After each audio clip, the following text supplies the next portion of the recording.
हाँ। ये 250 शेयर हैं 312 रुपए के। 312 में लिए? अभी तो 200 रुपये चल रहा है। जी हाँ, जी हाँ। क्या करना चाहते हैं, बेचना है कि बना क्या?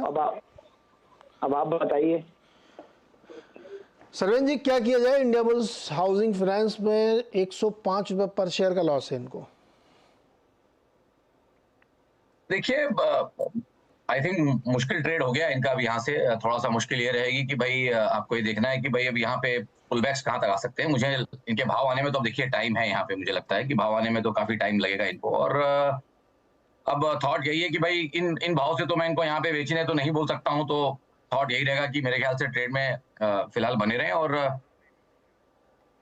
एक 15-20 दिन बाद और रिव्यू ले। आई थिंक ये साल का क्लोज इसमें देखना बहुत जरूरी कि क्या कर रहा है, तो उसके बाद रिव्यू जरूर ले लें एक 15-20 दिन के बाद। 15-20 दिन बाद इसका रिव्यू लें और उसके बाद तय करें क्या। लेकिन बहुत डीप लॉस में चले गए हैं ये, तो बड़े बेचना नहीं है ना, लॉस बुक नहीं करना है। देखिए नीरज जी, अब एक तरफ कुआं एक तरफ खाई। अब यहाँ से अगर बेचने बोलूं और एक डिसेंट ठीक ठाक पुलबैक भी आ जाए तो भी बात ऐसी लगेगी कि मैंने बिकवा दिया। और अगर यहाँ से बेचने नहीं बोलूं और गिर जाए तो भी तकलीफ है। बट ट्रेड इतना खराब हो चुका है कि इस पे अभी फिलहाल कॉल लेके मतलब नहीं है। ये जो दिसंबर का क्वार्टरली क्लोज है, मंथली क्लोज है और साल का जो ईयरली क्लोज है, इनमें क्या कैंडल पैटर्न्स बन रहे हैं अब इनको जरूर देख लें, क्योंकि अब 9 दिन बाकी हैं, साल खत्म होने में 9-10 दिन बाकी हैं। तो आई थिंक उसको देखने के बाद ही मेरे हिसाब से इस पे एक बड़ा कॉल लेना चाहिए, उसके पहले कॉल लेना गलत होगा। ओके। अच्छा सरवेन जी, IRCTC में अब वो रौनक जो लौट आई है ना, वो बहुत मजबूत रौनक लग रही है। 858 रुपये का स्टॉक इस समय ट्रेड कर रहा है, 4-5% ऊपर है। बहुत लोगों के इस पर सवाल होते हैं, अब आपकी राय क्या है इस पर? देखिए, मेरी राय हमेशा इसमें लॉन्ग टर्म रही थी। जब इनिशियली जब ये गिरा था तो बहुत कॉल्स इस पे आते थे। हमने पहले इसके टॉप पे भी डिस्कस किया कि भाई इसको एक बार बेचना चाहिए, मुनाफा बांधना चाहिए। और फिर 600-650 का जो इसका एरिया है वो बहुत अच्छा एक बेस बन चुका है।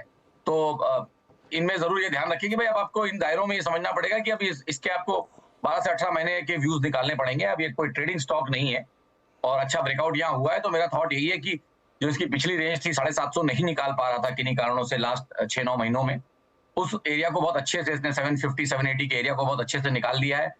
अब जब तक उनके ऊपर बना हुआ है, आई थिंक रुझान अच्छा ही है। और मैंने हमेशा बोला है कि लॉन्ग टर्म में स्टॉक अच्छा ही था। थोड़ा सा पेशेंस लोगों का टेस्ट किया, बट अब आई थिंक उस पेशेंस का रिवॉर्ड यहाँ पे मिलना चाहिए। तो आई थिंक ट्रेड में बने रहें। कहीं 750 के नीचे एक स्टॉप लॉस रहेगा इसमें और टारगेट्स भी अच्छे रहेंगे। आई थिंक ऊपर के हाईज तो डेफिनेटली इसमें चैलेंज हो जाएंगे, मे बी और 9-12 महीने लगेंगे, बट ये अपने हाईज को चैलेंज करेगा। 1280 के आसपास जो 1279.26 ये जो एडजस्टेड भाव दिख रहा है अपनी स्क्रीन पे, तो आई थिंक 1280 वाले जो इसके हाईज हैं वो चैलेंज होंगे, बट 9 से 12 महीने लगेंगे, उससे कम में नहीं होगा। ओके, तो थोड़ा इंतजार करेंगे तो वहाँ तक भी पहुँचेगा। मयूर शर्मा औरंगाबाद से जुड़े हमारे साथ। मयूर जी नमस्कार, पूछिए सवाल अपना। नमस्कार सर। सर मैंने टेक्समोरेल लिया था 700 क्वांटिटी 184 रेट से। ओके। हाँ, तो क्या करना चाहिए सर? वो अभी न्यूज आई थी बीच में कि उनको ऑर्डर मिला है बड़ा, तो इसकी वजह से तो क्या करना चाहिए? होल्ड करना चाहिए या? ठीक। सरवन जी, रेलवे स्टॉक्स में और वैगन वाले स्टॉक्स में या रेल से जुड़ा कोई भी काम कर रहे हैं कंपनियां, उसमें ऑर्डर्स भी बहुत आ रहे हैं और स्टॉक में रनअप भी दिखा है, लेकिन इनका प्राइस करंट प्राइस से भी ऊपर का है। अभी टेक्समैको रेल में क्या राय बनती है आपकी? देखिए, लॉन्ग टर्म तो डेफिनेटली इसमें कुछ अब जिसको हम बोलेंगे टेक्निकल शिफ्ट तो आपको दिख रहा है और वो हो भी गया है। क्योंकि मैं वो इसलिए बोल रहा हूँ कि इसका जहां से भी डेटा है वहां से इसने हाईएस्ट हाई रख लिया है। मतलब पिछला हाई इसका 2015 का था, तो 2015 में इसने एक हाई रखा था 148 के आसपास। तो 148 का हाई था, वो अब निकल गया है। तो एक चीज तो ये हो गई कि अब चार्ट एकदम क्लीन हो गया। अब कोई भी पीछे लेगेसी नहीं है, कहीं पे भी कोई आपको एक हर्डल लाइन या रेजिस्टेंस लाइन नहीं दिखेगी। बट ये भी समझना बहुत जरूरी है कि स्टॉक चला कहां से। कोविड के लो में 11 रुपए का भाव था इसका, तो जो स्टॉक ऑलमोस्ट 17-18 गुना हो चुका है, उसमें आई थिंक इनकी एंट्री थोड़ी लेट है। नॉट दैट कि परफॉर्म नहीं कर सकता है, बट अब इतने बड़े मूव को पचाएगा।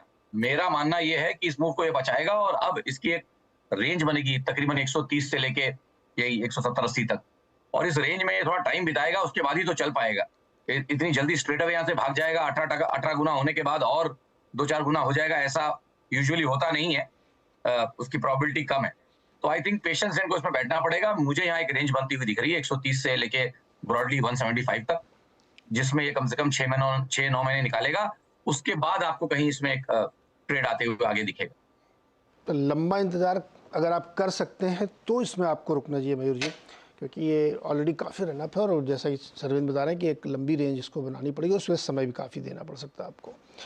अगला सवाल है कोलकाता से संतोष चौधरी जी का। संतोष जी मैम नमस्कार, बताइए सवाल। हाँ नमस्कार नमस्कार जी सर, मैंने लिया है बायोकॉन 220 में 500 शेयर, तो क्या करूँ सर? आपको तो प्रॉफिट हो रहा है मैडम। हाँ लेकिन मैं तो लॉन्ग टर्म में सोच सकती हूँ कि लॉन्ग टर्म के लिए रख सकती हूँ, तो क्या? और अभी जो मार्केट चल रहा है सर, डर भी लग रहा है अचानक से कल जो हुआ है, आज जो हुआ है। अच्छा आपके पास और भी शेयर हैं, आप लेती रहती हैं या पहले लिया है? नहीं पहले लिया है। ये कतीस में काम करती रहती हूँ मैं, ट्रेडर एक्चुअली, लेती बेचती रहती हूँ actually। अच्छा ट्रेडर लेती बेचती, लेकिन ये इन्वेस्टमेंट के लिए लिया है। कितना हाँ, मुनाफा आप हाँ। इसमें उम्मीद कर रही, कितना पैसा आप इसमें बनाना चाहती हैं? मैंने इसको 290 में भी बेचा है, 260 में भी बेचा है, ऐसे मतलब। हाँ। सरवेन जी संतोष जी तो बहुत स्किल्ड हैं अभी, लेकिन जो इन्होंने ट्रेड लिया उसमें इनको प्रॉफिट हो रहा है। जी और कितना प्रॉफिट हो सकता है, कितने समय तक रुके तो? देखिए एक चीज तो समझ में आएगी भाई, स्लिप जल्दी करती हैं ट्रेड और ट्रेडिंग माइंडसेट है, तो ये थॉट रखें कि भाई अगर पैसा आया है, आया हुआ पैसा फिर पूरा जाना नहीं चाहिए, तो कहीं मेरे हिसाब से ट्रेलिंग स्टॉप लॉस को जरूर लगाएं। और मेरे हिसाब से जो मैं इनको भी बता पाऊंगा, जो मुझे एक डिसेंट ट्रेलिंग स्टॉप लॉस लग रहा है, कहीं 230 के आसपास इनको लगाना चाहिए, उसके नीचे तो आई थिंक 229.40 का एक ट्रेलिंग ओनली स्टॉप लॉस लगाएं इसमें, और फिलहाल ट्रेड में बने रहें। अब बात रही कहाँ तक ये मैक्सिमम जा सकता है, तो आई थिंक जो अभी गया था 260 के आसपास वो, और वहां से मे भी एक 10-15 पॉइंट और, तो 265 से लेकर 275 तक की एक रेंज है, पॉसिबली वो अटेन हो सकती है नेक्स्ट 1 से 3 महीने में। तो उस रेंज को अगर ये ट्रेड करना चाहें ऊपर की साइड में, तो आई थिंक एक 229.40 के स्टॉप लॉस से बन ही रहे, और ऊपर में ट्रेडिंग के इसमें थॉट लेती रहे, क्योंकि ये स्टॉक ऐसा है कि अभी बाजार के साथ चल नहीं पाया है, तो इसने उतनी स्ट्रॉन्ग परफॉर्मेंस दिखाई नहीं कि जो बोला जा सके कि अगेंस्ट द मार्केट ये 12-18 महीने चल पाएगा। तो अंडर परफॉर्मिंग कैटेगरी का स्टॉक है, बाजार के साथ बिल्कुल चला नहीं है, और इसके लिए ये एक ग्रे एरिया वाला स्टॉक है, इसमें आप ट्रेडिंग करती रहिए, वो ज्यादा बेटर है, जब तक कोई स्ट्रॉन्ग रिवर्सल के साइन ना बन जाए, जैसे कि एक बढ़िया क्वार्टरली या मंथली क्लोज में ना आ जाए, तब तक आई थिंक इसमें मतलब तब तक इसमें ट्रेडिंग का ही माइंडसेट रखें। और इस साल का ये इसका ईयरली क्लोज भी अभी तक नेगेटिव है, 9 दिन और बाकी हैं इसको 2022 का 2022 का क्लोज निकालने के लिए 261 का अभी भी 20-21 रुपए बाकी है। तो अगर 261 के ऊपर बंद आता है तो फिर इसको सोचेंगे अगले साल कि इसका साल है कि नहीं है, बट फिलहाल ट्रेडिंग का स्टॉक है।